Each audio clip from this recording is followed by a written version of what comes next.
Hello everyone. In this video, I am going to discuss Bose model of hydrogen atom. So, ఇది మనకు atomic structure నుంచి long answer question.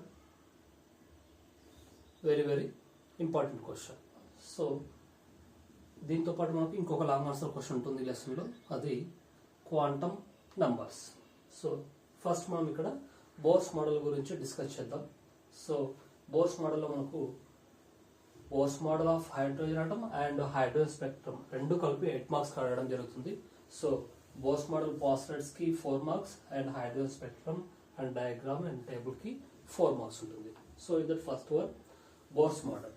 So in that first point is definition for the orbit or shell. Definition for the orbit or shell. So ఏంటి orbit or shell అంటే ఏంటి? So ఒక atom లో nucleus చుట్టూ electron అనేది ఒక fixed closed circular path లో revolve అవుతూ ఉంటుంది. ఒక ఆటమ్ లో న్యూక్లియస్ చుట్టూ ఎలక్ట్రాన్ అనేది ఒక ఫిక్స్డ్ క్లోజ్డ్ సర్క్యులర్ పాత్ లో రివాల్వ్ అవుతూ ఉంటుంది. ఆ ఎలక్ట్రాన్ రివాల్వ్ అయ్యేటువంటి పాత్ ని మనము ఆర్బిట్ ఆర్ షెల్ అంటాం. Orbit or shell.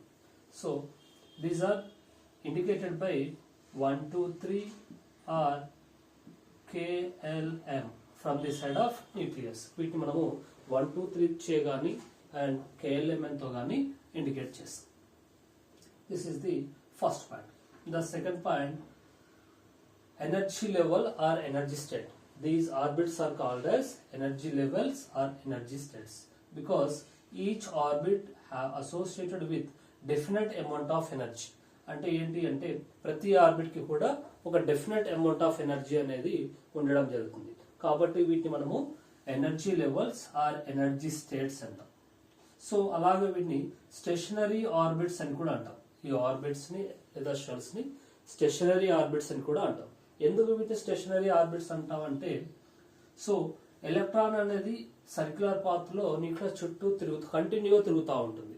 సో ఎంతసేపు తిరిగినప్పటికీ కూడా as long as electron revolve around the nucleus continuously, it does not lose energy or gain energy. So electron అనేది ఆర్బిట్ లో ఎంతసేపు రివాల్వ్ అయినప్పటికీ కూడా ఆ ఎలక్ట్రాన్ అనేది ఎనర్జీని లాస్ అవ్వదు, ఎనర్జీని తీసుకోదు.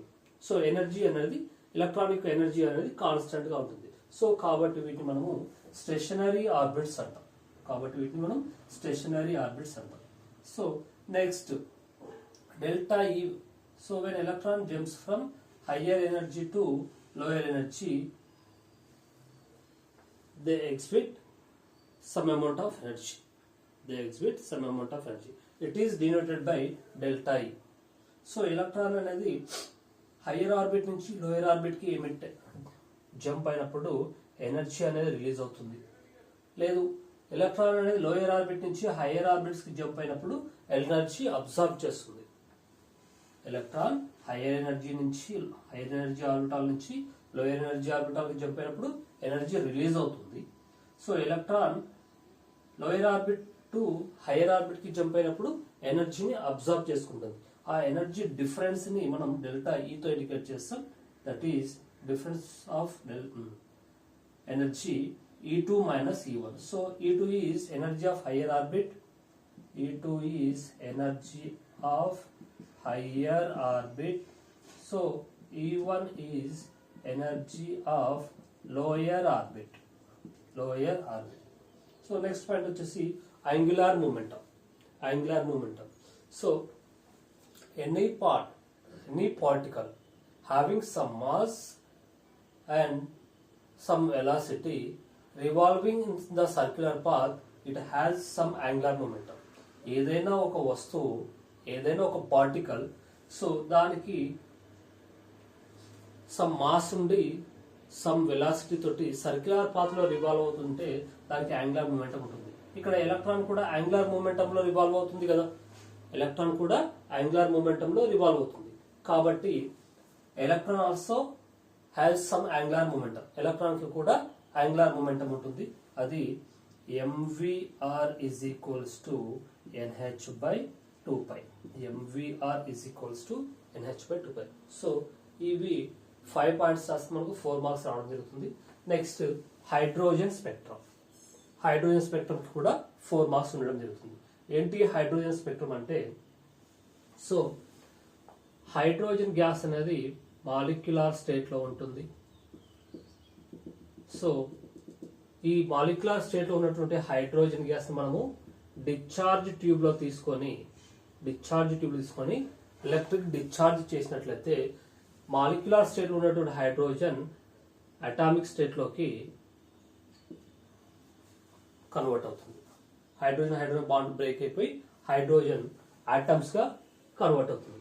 సో ఈ హైడ్రోజన్ ఆటమ్స్ ఎనర్జీని అబ్జర్వ్ చేసుకున్నప్పుడు ఫస్ట్ ఆర్బిట్ లో ఉండేటువంటి నార్మల్ గా హైడ్రోజన్ లో 1s1 ఆర్బిటాల్లో ఎలక్ట్రాన్ అనేది ఉండడం జరుగుతుంది. Ground state electronic as per ground state electronic configuration electron in hydrogen atom present in 1s1 orbital. So ఎనర్జీని అప్పుడు ఎలక్ట్రాన్ అనేది హయ్యర్ ఆర్బిట్స్ లోకి జంప్ అవుతుంది కదా. సో హయ్యర్ ఆర్బిట్స్ లో ఎలక్ట్రాన్ అనేది అన్స్టేబుల్ కాబట్టి it comes back to the different energy levels or different energy orbits.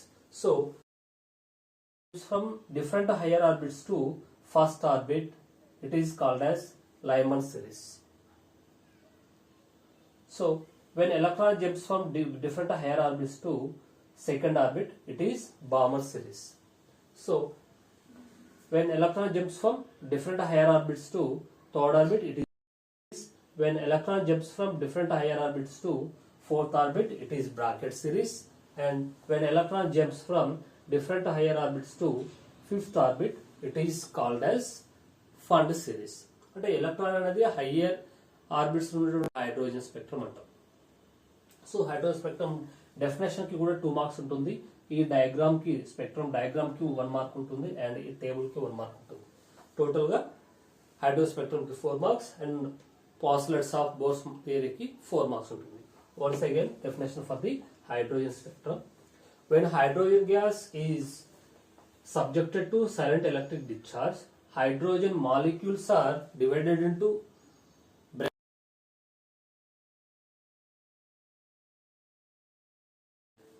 electron jumps from first orbit to different higher orbits. In the higher orbits, electron is unstable.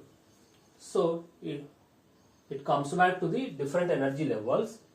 It forms different spectra. It is called as hydrogen spectrum. So hydrogen spectrum. So first one Lyman series. For Lyman series N1 value 1 unte N2 value more than 1, 2 ఉండొచ్చు, 3 ఉండొచ్చు, 4 so on ఎన్నైనా ఉండొచ్చు. So ఇక్కడ release అయ్యేటువంటి radiation ఏంటి అంటే UV radiation. So Balmer series లో first orbit, second orbit, so higher orbits వచ్చేసి థర్డ్ ఆర్బిట్ కానీ, ఫోర్త్ ఆర్బిట్, ఫిఫ్త్ ఆర్బిట్ కానీ, సో ఎనీ హైయర్ ఆర్బిట్ ఉండొచ్చు. So means any higher orbit నుంచి ఎలక్ట్రాన్ అనేది సెకండ్ ఆర్బిట్ జంప్ అవుతుంది. So Balmer N1 value 3, N2 value వచ్చేసి 4, 5, 6 means fourth orbit నుంచి కానీ, ఫిఫ్త్ ఆర్బిట్ నుంచి కానీ, సిక్స్త్ ఆర్బిట్ నుంచి కానీ ఎలక్ట్రాన్ అనేది థర్డ్ ఆర్బిట్ కి వచ్చేస్తుంది. రిలీజ్ అయ్యే radiation IR radiation. So IR radiation లో నియర్ ఐఆర్ రేడియేషన్. సో ఇక్కడ మనకు బ్రాకెట్ సిరీస్ లో ఎలక్ట్రాన్ అనేది so fifth, sixth, seventh so on any higher orbit నుంచి ఫోర్త్ ఆర్బిట్ కి జంప్ అవుతుంది. ఇక్కడ రిలీజ్ అయ్యే ఎనర్జీ కూడా IR radiation, but that is middle IR radiation. So electron అనేది sixth orbit, seventh orbit or eighth orbit any orbit నుంచి fifth orbit jump అయినప్పుడు అక్కడ ఫామ్ అయ్యే spectral series fund series. So అక్కడ రిలీజ్ అయ్యే radiation Bose model and a hydrogen spectrum. Very important question from the first lesson, that is atomic structure. So atomic structure లో మనకు only 2 long answers మాత్రమే important long answers ఉన్నాయి. So దాంట్లో ఒకటి ఇది, ఇంకొకటి quantum numbers. Okay, thank you.